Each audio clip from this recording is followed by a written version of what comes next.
Hey there, Rusty Grift RC here today. I'm going to be going over one of these cheap cantilever setups. You can find them on Amazon or eBay. I'm going to be putting it on my Redcat Gen8.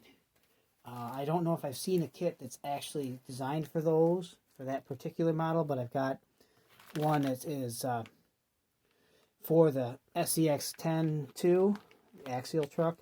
And I'm going to show you what it comes with here. This one comes with everything, including the shocks needed. You've got the two mounting plates, which I've measured the holes on these. Mount right up on. They line up with the holes on the Redcat frame. The rockers.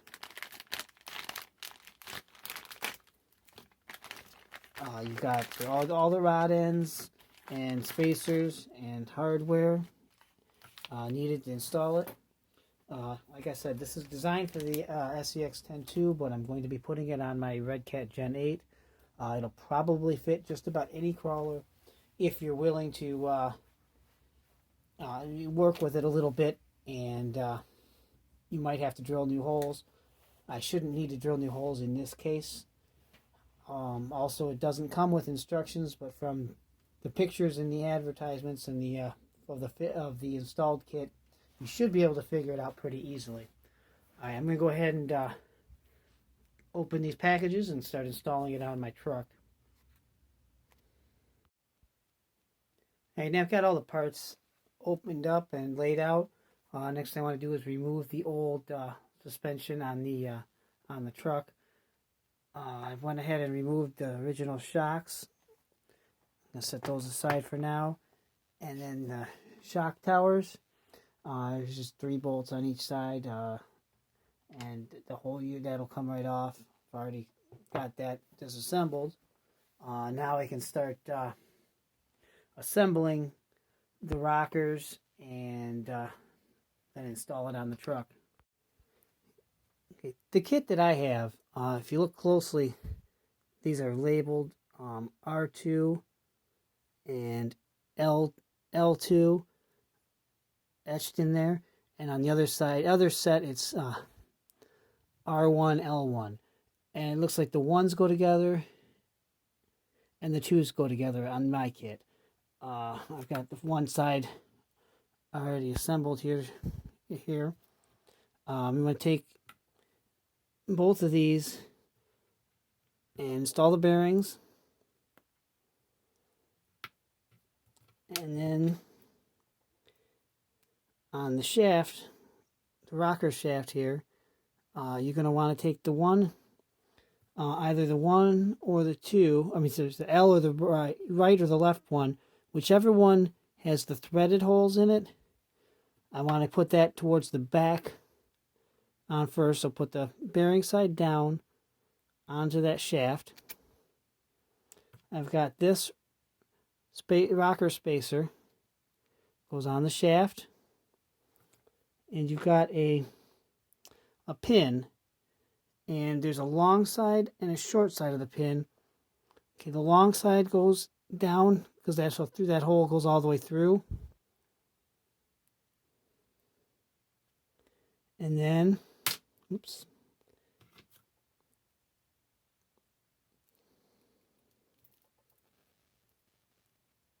And then the other half of the rocker goes right over top of it. Just like that.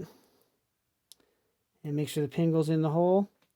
And you'll notice that pin, the outside rocker doesn't have a through hole. So that's just where the short side of the pin goes. Alright.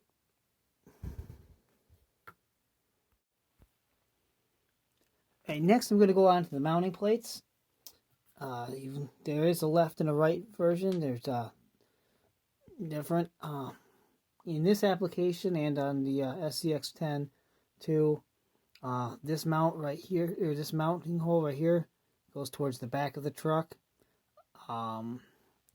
Depending on the truck you've got, you may have to move things around to make things work properly if you're using this kit on a different truck. Now you'll also notice that these holes are countersunk to be mounted with these flathead screws. So I've gone ahead and put the screw through the rockers and then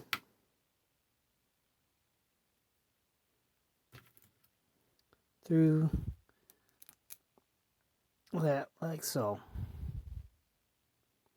Now judging from the hardware that came with the kit, these mounting holes were supposed to be threaded, but the ones I've got weren't. So I had to find a longer screw, but luckily I have a bunch of M3 hardware. I was able to find a screw that would go through it all the way, and put a lock nut on the back side, like so. And just go ahead and tighten that down until you have. And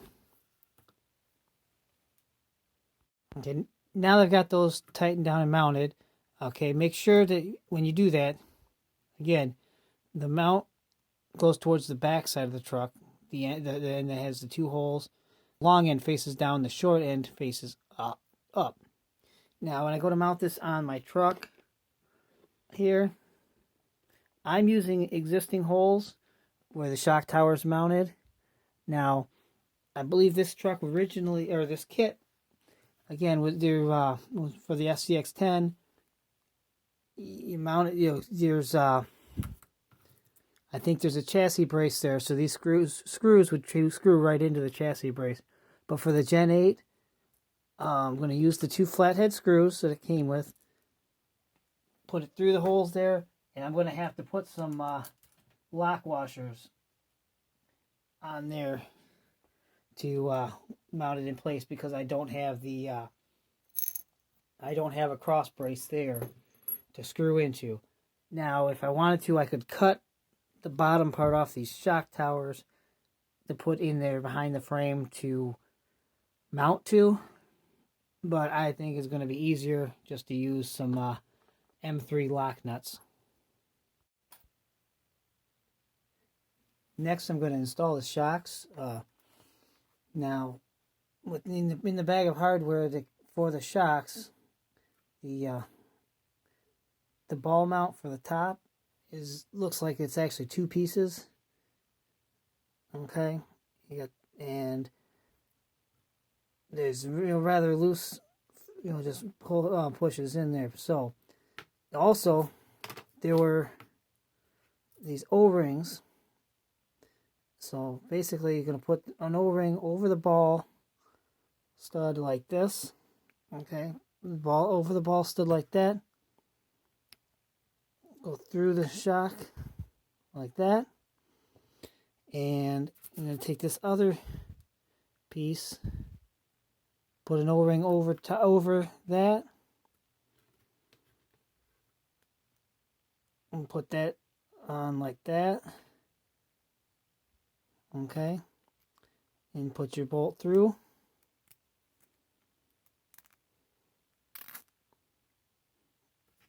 And the spacers. And then you've got, basically, you put two halves of that ball connector and your O-rings there to help tighten it up.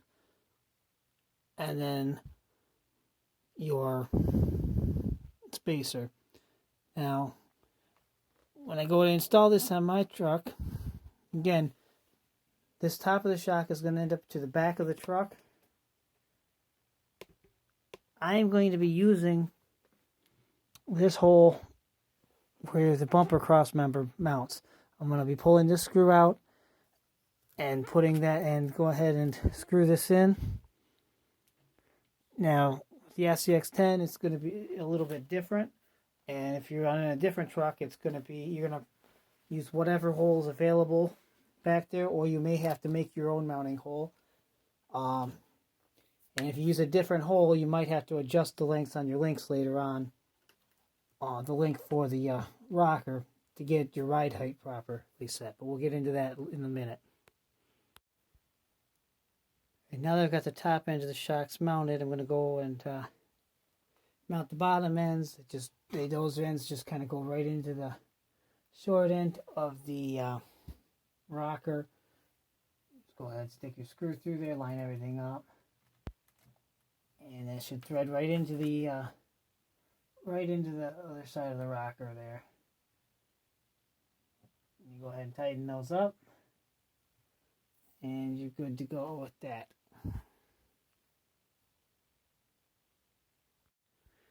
All right, now we're going to move on to the turnbuckles. Now,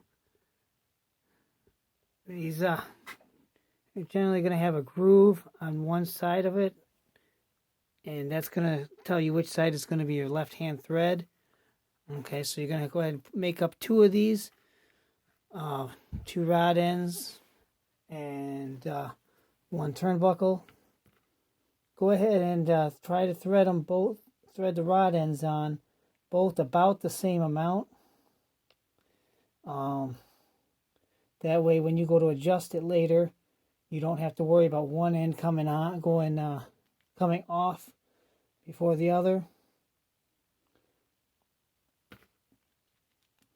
For right now, just make both rod ends the same length. I don't have an exact measurement as to how long you want that, but again, make them both the same length, and we can adjust for your ride height later. Okay, now that you've got your links mounted, we're going to mount, or made up, we're going to mount them on the truck. Going to put one end on the longer end of the rod there, of the rocker. Just go ahead and bolt that in place. And when you go to put the one on the other side, make sure you put them mounted the same way. That groove, you want either both grooves at the top or both grooves at the bottom. That way, when you go to adjust them, you turn them both the same direction to raise and lower the truck. Now, we're going to go ahead and mount them at your lower shock mount on the axle. Generally, you're going to mount it wherever the shock would have originally been mounted, and with whatever hardware you would normally have mounted that. All right, now the next step is going to be to put the tires back on and adjust your ride height using your links, your preload, and your links.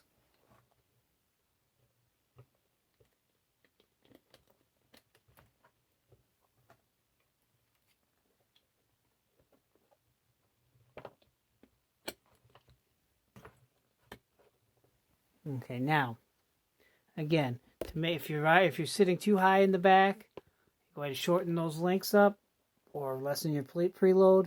If you want to raise it up a little more, again, lengthen the links or add a little bit of preload.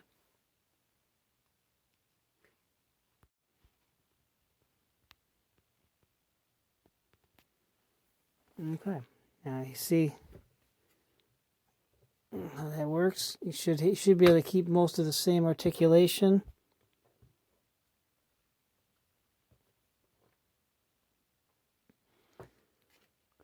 But this will allow you to put a lower profile body on there.